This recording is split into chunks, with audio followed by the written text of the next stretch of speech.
When I landed my dream job, my husband's family was furious. His mother hissed, "A good wife stays home. Quit before you embarrass us." My husband agreed, "It's what's best for the family."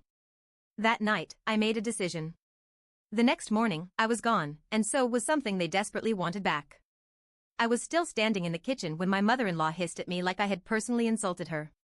"A good wife stays home. Quit before you embarrass us." I barely had time to process that before my husband, Ryan, nodded like this was a settled fact. His arms were crossed, his tone final. "It's what's best for the family." The family. Not me. I felt something snap. That night, while they all slept peacefully, convinced I would do what they expected, what I always did, I made a decision. By the next morning, I was gone. And I didn't leave empty-handed. Let me back up. My name is Laura, and I was married to Ryan for 6 years. We lived in a mid-sized town in Texas, where his family had deep roots and a lot of money. They weren't billionaires, but they owned several local businesses and acted like royalty. Ryan's mother, Diane, was the unofficial matriarch of the family. She ruled over them with an iron grip, disguised under sweet smiles and passive-aggressive comments. His father, William, barely spoke unless it was to agree with Diane. Ryan was their golden boy, their pride and joy. And I was the wife who never quite measured up. I should have seen it coming. From the beginning, they made it clear they had expectations. A wife stays home. A wife focuses on family. A wife knows her place. For years, I played along. I worked part-time, always choosing jobs that wouldn't interfere with my duties as a wife. I cooked, I cleaned, I hosted their endless family gatherings. I kept my mouth shut when Ryan's father made comments about modern women ruining marriages or when Diane said things like, "A woman with a career has no time for her husband." I kept the peace. But I had dreams. Before I met Ryan, I had a plan for my life. I had worked hard to get my degree in business and technology, and I never wanted to be a stay-at-home wife. Not that there's anything wrong with it, it just wasn't me. Then, out of nowhere, my dream job landed in my lap. A tech company in Austin reached out with an offer, a high-paying management position. It was everything I had been working toward. For the first time in years, I felt alive. I thought Ryan would be happy for me.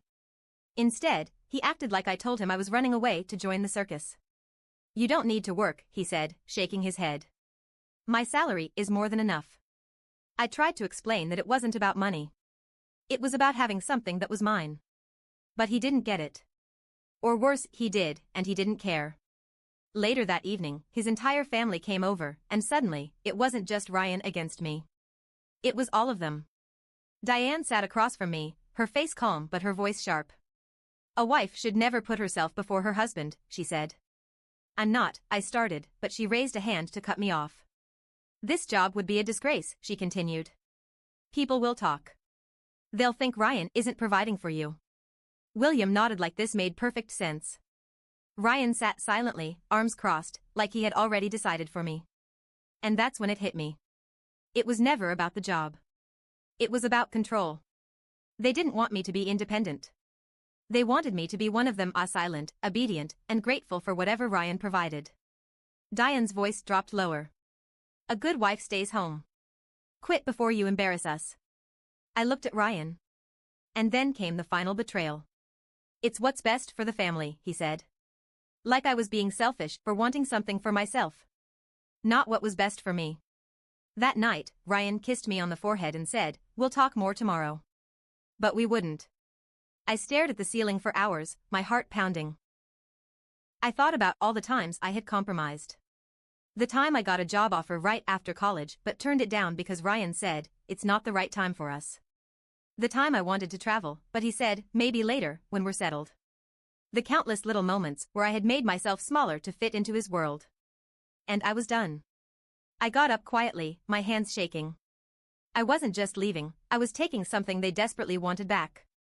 I walked to the filing cabinet and pulled out a folder. Inside was the deed to Ryan's grandfather's lake house. See, before we got married, Ryan's grandfather adored me. He left the house in my name when he passed, something Ryan's family never forgave me for. They spent years trying to pressure me into signing it over. They told me it wasn't really mine, that it belonged to the family. But it was mine. And now, it would be my insurance policy. By sunrise, I was gone. I packed a bag, grabbed the deed, and drove to Austin. I didn't leave a note. Let them wake up and wonder. The calls started before noon. First, Ryan. Then Diane. Then Ryan's sister, crying like someone had died. You can't do this. Ryan shouted when I finally answered. I didn't do anything, I said. I just took what was mine. You're my wife. That means it's OURS. I laughed. Funny. You didn't seem to think we were partners last night. His mother got on the phone next, her voice shaking with rage.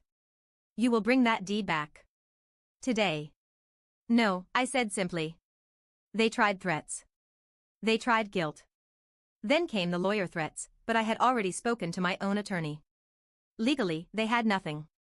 And then, Ryan did the one thing I thought he would never do. He showed up at my new apartment. I wasn't expecting it. I opened the door, and there he was, standing in the hallway, looking furious. We need to talk, he said, pushing past me before I could say no. He looked around the small apartment like it was a slap in the face. Like he couldn't believe I would choose this over him. You made your point, he said. Now come home. I stared at him.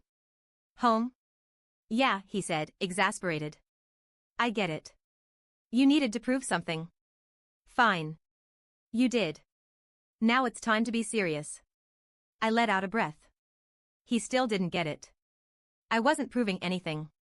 I was freeing myself. But I didn't tell him that. I just smiled. I haven't even started yet. Ryan sat on my couch like he still had some claim over me. Like I was just acting out, and he was here to bring me back home. His confidence was suffocating. I get it, he said, running a hand through his hair like this whole thing was just exhausting for him. You're upset. You needed to prove a point. You did. But enough's enough. I leaned against the wall, arms crossed. What exactly do you think I was proving? That you can leave, he said, sighing. That you don't need me. His jaw tightened. But let's be real, Laura. You're not built for this. You don't want to live in some tiny apartment, working long hours, all alone. This is just a phase. A phase. I had heard those words before. When I got my first job in college, his mother called it a phase. When I mentioned wanting to go back for my master's, Ryan laughed and said I'd grow out of it. Every time I tried to do something for myself, they acted like I was a child playing pretend. But I wasn't playing. I walked over to the table and picked up a thick envelope. What's that? He asked, narrowing his eyes. I tossed it onto his lap. Ryan opened it, and as his eyes scanned the first few lines, the color drained from his face. It was the paperwork for the sale of the lake house. What is this? He stammered, flipping through the pages like he could change the words if he looked hard enough. It's done, I said simply. He looked up at me, his face a mix of shock and fury. You sold it? Yes. His hands clenched the papers so tight his knuckles turned white. You had no right. That made me laugh. A sharp, humorless sound. No right? You mean like how I had no right to make my own choices? Ryan shot up from the couch, his jaw tight. That house was supposed to stay in the family. That's funny, I said. Because for 6 years, your family told me I wasn't really part of it. His mouth opened. Closed. He had nothing to say to that. I took a step forward, lowering my voice. You thought I'd always stay. That I'd give up everything, just like your mother did. That I'd wake up one day and forget that I had dreams before you. Ryan swallowed hard, his face unreadable. I smiled. But I remember now. He looked down at the papers again, shaking his head. You don't get it, Laura. You just ruined everything. But he still didn't get it. I wasn't ruining things. I was finally taking back what was mine. Ryan stormed out. I thought maybe, just maybe, he would finally let it go. I was wrong. By the next morning, I woke up to dozens of missed calls. Ryan. His mother. His father. His sister, sobbing into a voicemail about how I had torn the family apart. Then the messages started coming in from their friends. Nasty, cutting words. Slut. Selfish. Ungrateful. A disgrace to marriage. Someone even posted about me on a local Facebook group, calling me a gold digger who used Ryan and then ran off with his family's inheritance. I wasn't even surprised. The whole town had been under his family's thumb for decades. I knew they'd do whatever they could to make me the villain. But I wasn't backing down. And then, the lawsuit arrived. Ryan's family actually tried to sue me. They claimed I had fraudulently obtained the lake house, that I had coerced Ryan's grandfather into leaving it to me. I nearly laughed when I read the lawsuit. They were grasping at straws. They had no case. The will was ironclad. I had lawyers backing me. But that wasn't the point. They didn't expect to win, they just wanted to drain me dry. Make me spend thousands in legal fees. Make me suffer. Ryan even had the nerve to text me. Give back the house money, and this all goes away. I stared at my phone, shaking my head. They still thought I would bend. That I would break. But they forgot something. I had spent 6 years surviving them. And now? It was my turn to fight. A few days later, I got a call from someone I never expected. Ryan's grandfather's lawyer. The same man who handled the will. I heard about what they're trying to pull, he said, his voice amused. Let me help. I frowned. Why? A pause. Then, in a lower voice, he said, because I knew Ryan's grandfather well. And I know he left you that house for a reason. He wanted you to have a way out. My breath caught. Did he say that? Not in so many words, the lawyer admitted. But he always said you were different from the rest of them. That you had a mind of your own. He didn't want you to be trapped. I swallowed hard, my throat tight. For the first time in weeks, I felt tears burn my eyes. Not from sadness. But because for the first time in years, someone saw me. With his help, we filed a countersuit for harassment and defamation. We sent legal letters to every friend of theirs who had slandered me online, warning them of defamation lawsuits. The tone shifted immediately. The Facebook posts disappeared overnight. The nasty messages stopped. And then, the final blow, Ryan's parents were forced to drop the lawsuit. Because it turns out, their businesses weren't doing as well as they pretended. The legal fees were bleeding them dry. And just like that, their war ended with a whimper. But I wasn't done yet. I still had one last card to play. And I was going to make sure they never forgot what happens when you try to break someone who has nothing left to lose. Ryan's family was bleeding money, and they knew it. The lawsuit had backfired. The lake house money was untouchable, and now, their reputation was cracking. For the first time, they weren't in control. But I wasn't done yet. Because if they thought I was just going to walk away and let them recover, they clearly hadn't been paying attention. I was going to end this for good. One night, while sorting through my old emails, I found something that stopped me cold. It was an old message from Ryan's grandfather, sent years ago, before he passed. I had forgotten all about it. But now, with everything happening, it stood out like a flashing neon sign. If anything ever happens to me, check the safe in my study. The combination is April 18th, 62. I felt my heart skip a beat. Ryan's grandfather had a safe? And he had trusted me with the code? I already knew where it was. The last time I visited the lake house, before Ryan's family tried to pretend it was theirs, I had seen it built into the wall behind an old bookshelf. At the time, I didn't think much of it. Now, I was very interested in what he had left behind. I drove to the lake house at 2 a.m. It was technically still mine, the sale wasn't fully finalized yet, so I still had the keys. But I wasn't taking chances. If Ryan's family saw me, they'd lose their minds. I parked down the road, cut through the trees, and slipped in through the back door. The house was dark, untouched since I left. I moved quickly, heading straight for the study. My hands shook as I pulled the bookshelf aside, revealing the hidden safe behind it. I punched in the numbers. April 18th, 62. A soft click. It opened. Inside were folders. Dozens of them. And when I pulled one out and opened it, I sucked in a breath. It was bank records. But not just any bank records, illegal financial transactions. And they all traced back to Ryan's father. Ryan's family had always bragged about their successful businesses. But these documents told a very different story. There were fake invoices, hidden offshore accounts, shell companies used to launder money. It was fraud. Massive fraud. If this got out, his father wouldn't just lose money, he'd go to prison. And now, I had it all. The entire empire they had built wasn't just crumbling, it was rotting from the inside. And I was about to set it on fire. I made copies of everything. Then, I sent a single email. To an investigative journalist. No explanation. No warning.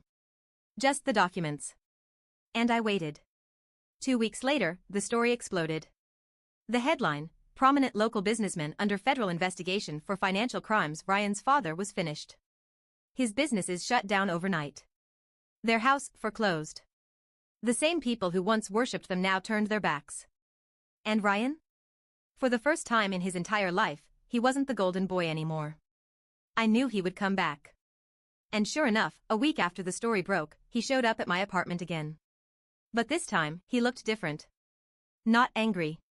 Not smug. Just lost. You did this, he said quietly. I didn't answer. I just watched him. He let out a breath, running a hand through his now disheveled hair. You destroyed my family. I tilted my head. No, Ryan. Your family destroyed themselves. I just stopped protecting them. He swallowed hard. For the first time, I think he actually saw me. Really saw me. Not as his wife. Not as the woman he could control. But as the woman who had outplayed him at his own game.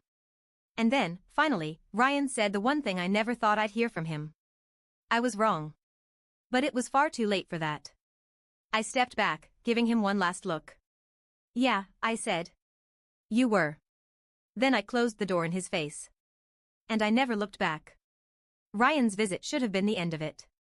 I had one. His father was facing federal charges, his family was in financial ruin, and their entire reputation, the thing they had valued above all else, was shattered. But people like Ryan don't just disappear.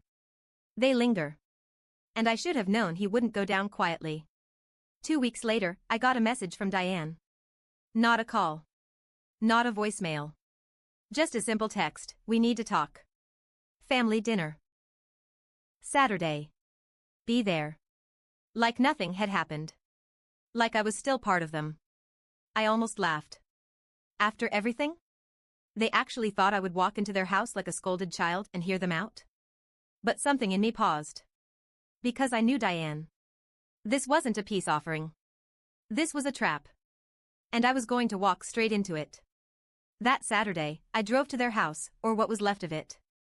The grand estate they once boasted about now looked abandoned. The lawn was overgrown, the paint on the shutters was chipping, and the driveway, once filled with luxury cars, held just one old sedan. They had lost everything. And I wasn't sorry. I stepped inside, and the air was heavy. Ryan was already there, standing by the fireplace. His sister sat on the couch, her eyes red-rimmed. And at the head of the table, sitting with perfect posture, was Diane. She gestured toward the chair across from her. Sit. I didn't. Instead, I leaned against the wall, arms crossed. I assume this isn't a family reunion. Diane exhaled sharply, her fingers twitching around a half-empty glass of wine. You went too far. I smiled. Did I? You destroyed us, Ryan's sister snapped, her voice breaking. You sold Grandpa's house, you ruined our business, I exposed the truth, I cut in. That wasn't my doing. That was your father's crimes finally catching up to him. Diane slammed her glass down. You didn't have to involve the press. I laughed. A short, cold sound. What did you expect me to do? Stay silent? Let you drag me through the mud while you all played the victims? Ryan, who had been silent until now, finally spoke. We could have fixed this, he muttered, his voice low. I turned to him. Fixed what? Your father's fraud? Your mother's manipulation? Or were you just hoping I'd come crawling back, like always? His hands clenched into fists. You didn't have to burn it all down. For a moment, the room was dead silent. And then I said, maybe I did. Diane's jaw tightened. If you have any decency left, you'll return the money from the house sale. It was meant to stay in the family. I felt something icy settle in my chest. She was still trying to control me. Even now, when everything had fallen apart, she was still acting like I owed them something. I took a slow breath, then said, what family? Diane blinked. I gestured around. Look at you.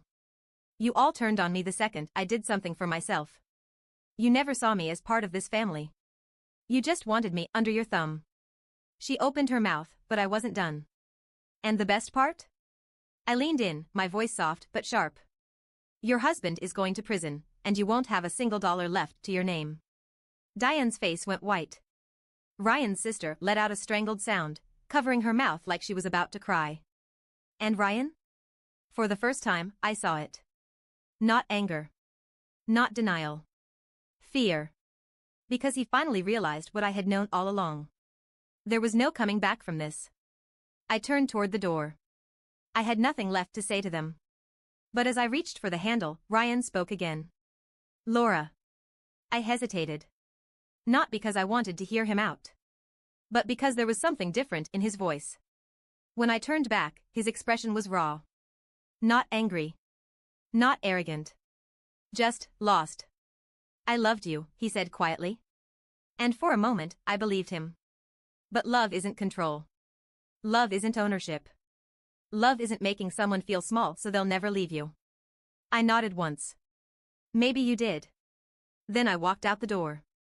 And for the first time in years, I felt free. A month later, Ryan's father was arrested. The trial was brutal. The evidence was stacked against him, and he took a plea deal to avoid a longer sentence. Diane tried to keep up appearances, but without her husband's money and influence, she became just another forgotten socialite. Ryan's sister moved out of state. And Ryan? I heard he tried to rebuild his life, but he was forever tainted by his family's name. And me? I thrived. My career in Austin took off. I found real friends, people who valued me for who I was, not for what I could sacrifice. And every once in a while, I thought about that house by the lake. The one they swore would never belong to me. The one I sold out from under them. And I smiled. Because in the end, they had tried to erase me. But I was the one who erased them.